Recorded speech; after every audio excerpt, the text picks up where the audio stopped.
What's going on, you all? John here, and in a video I recently made, we caught a Mediterranean house gecko. Now, obviously, I can't release those species back into the wild, but we're going to be, because I do breed them sometimes, we're going to be making a cage for them, for the one I am deciding to keep right inside of this 20-gallon log.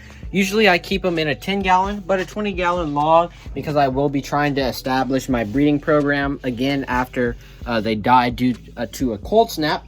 So that's what we're going to be doing. The chickens are right here, so it may be a little difficult to actually work on this project, but nevertheless we're going to work on it. But first, why don't we feed the fish, because they're all ready to eat. So first we're going to feed the planted tank. Oh, there was a little shrimpy right there. We're going to tap. It's going to let all the fish know it's time to eat.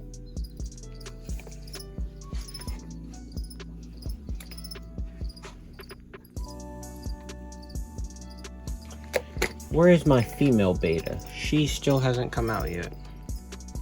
I like to usually do a checkup on all of the fish to make sure they're all in here. Nothing's gone wrong.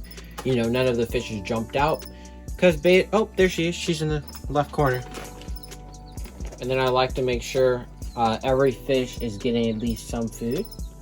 So we'll go ahead and drop some for her right there. And then everything else in here, all the algae and whatnot, excess food, the shrimp will take care of. I don't know if you all can see any on screen right now, but there are shrimp in here. So the shrimp and the snails will easily take care of all of the debris. All right, y'all, the next thing we're going to be feeding are the gouramis and the bluegill. And as you can see, they are already ready to eat. At least the gouramis are. The bluegill are going to run away at the start. And then I need to make sure I go and throw their pellets in. Otherwise, they will munch all of the flakes from my gouramis. There we go. He sees his flakes, so he's going to munch on those. And there has so far been no aggression with the gouramis. The only issue I'm having in this tank is algae.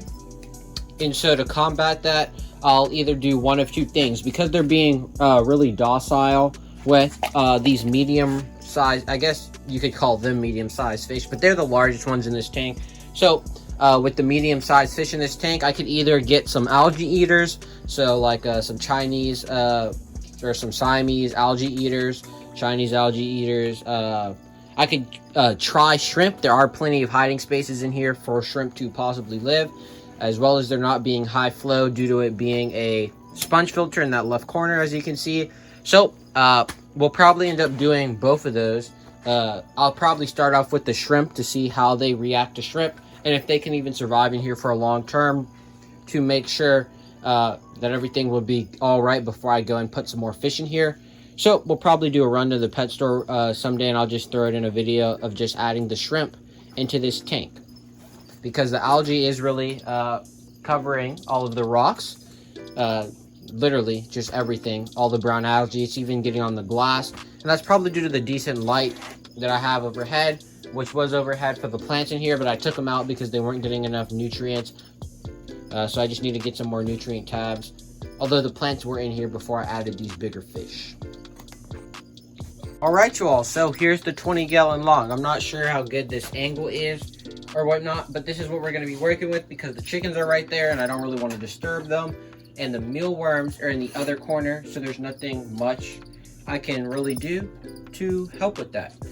So the first thing we're going to do, there's sand in here, and there's also crickets. This used to be built for a desert animal, and these guys are more of a subtropical, like forest kind of breed. So we're just going to knock some of the sand off on the outside layers and the inside. Just like that. There's also some crickets in here from when I was recording a 1,000 cricket feeding video. So I'm gonna have to remove those as well. I'm just gonna be doing this super basic. It's not gonna be as basic as like my 10-gallon breeder setups, in which I literally just do paper towels, a couple logs, and then a hide for them to lay their eggs. I'm going to actually use substrate and stuff for this one. Actually, we'll leave the crickets. It'll be a pain to get them out, and she'll actually eat them as she goes on. So let me go ahead and get that base layer of substrate in.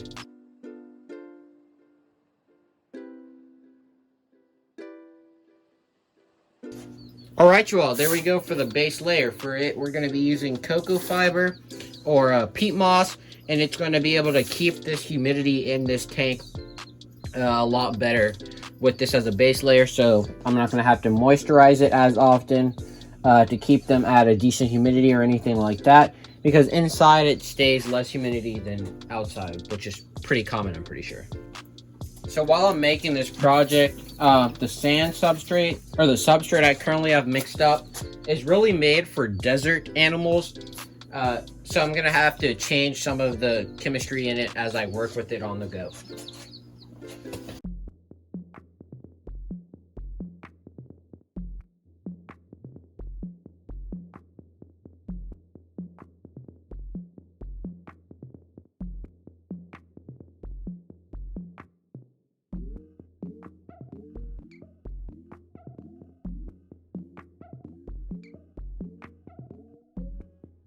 So yeah, I'm not sure if I already said this, but I just don't want to miss it, or make sure I'm making sure I didn't not say it. But I apologize for missing those 2 days of uploads. I did not actually upload yesterday or the day before that. So I apologize for that. I was kind of busy working on this animal room and also working with school. But we're back. It should be regular. I never planned to really just stop uploading like that. Now, if I was keeping anoles in here, which you can cohabitate these two species pretty easily, which I'll probably end up doing in here, I would keep these, which is what we're going to do. These are more like hard. They're still dirt, but it'll heat up really well. And so for a basking spot for an anole, they work really well.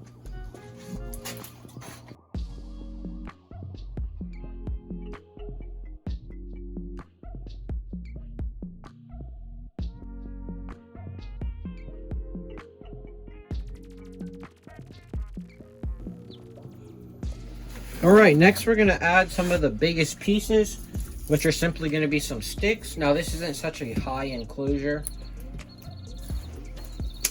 so they're going to be longer. And this is simply cover for the geckos. Something I like to add are these palms. I just dig them into the substrate, and it acts as a great place for them to hide as well as lay their eggs, and it keeps humidity in the tank whenever they go to breed.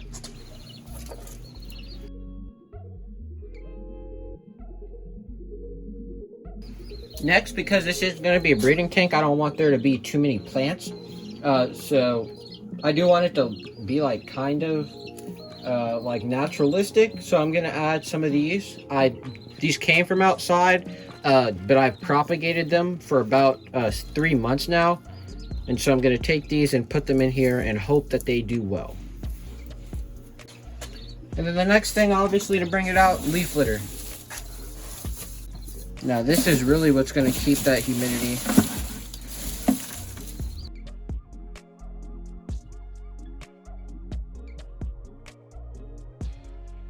So here she is in here with all of my fat tree frogs. Like, seriously, let me get one of them out so you can see how chunky he is. And he just flew. Let me go grab him. All right, so I'm lightly holding him. You can really see how oh, I don't like squeezing them. If he would stop jumping everywhere. All right, so I've lightly got him by his back legs, and you can see he's had a pretty sizable meal. I'll put him back. Now this is the biggest adult. And there you can see, I'm pretty sure this is a she. She has a gut full right now. Yeah, but that's not what today's focus is on. It's on the Mediterranean House Gecko. which I've oh, there she is in this corner. I like them with their tails, so I try not to stress them out too much. There we go. As you can see, they're pretty calm. She has darkened up a lot from being in there with that just straight dark substrate. Those blue eyes, let's go ahead and let her go. She's not wanting to let go of me. There we go. And she's gone, so she's gonna definitely have to quarantine in there. Let me go ahead and make a quick lid. Alright, y'all, I found essentially all of the old pieces to that lid. I'm just missing a couple pieces, like right there, to plug in instead of the holes. And then that major piece right there. But otherwise, I have found all of the pieces. That hole and that hole are for lights. But that's literally essentially it. I'm going to cover those up to make sure it can't escape through there. And then whenever I find those other pieces, I'll simply, where is it? I'll silicone it or grate stuff it. There it is, the silicone's in there. I'll simply silicone it and then we'll be good. So yeah, let me go ahead and cover those holes. All right, you all. So she's gone into hiding. Any other wild caught ones that I catch, I'll find that I decide I want to keep, I'll catch and I'll put them in here for, usually I try to quarantine everything for at least a month to 2 months. So everything gets about a 1.5 month quarantine. I obviously, if I'm adding things, I can't 100% make sure, but usually I go 2 months after whatever new I added in case it spreads. And then after that, we'll be able to add the captive bred ones, and then I'll take out the individuals I want to specifically breed to what. This is simply going to be just for communal purposes, and essentially for all the babies and quarantine. Obviously, after they've quarantined, I'm going to put them into their breeding setups so that I won't. So then this will just be strictly for the babies. But yeah, I hope you all enjoyed that. Again, as I said, I apologize for not uploading 2 days or 3 days or however many it's been. And I'll catch you on the next one. Peace. Bitch, I'm outside of some movie.